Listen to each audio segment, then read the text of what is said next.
மூத்த சகோதரி அக்கா, இளைய சகோதரி தங்கை.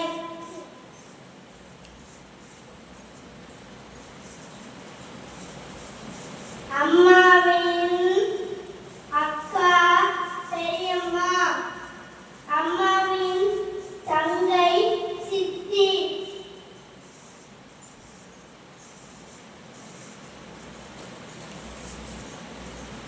அம்மாவின் அண்ணன் தம்பி மாமா.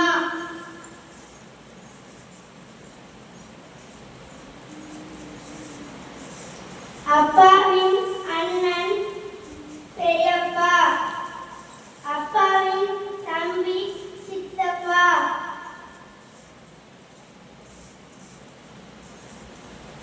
அப்பா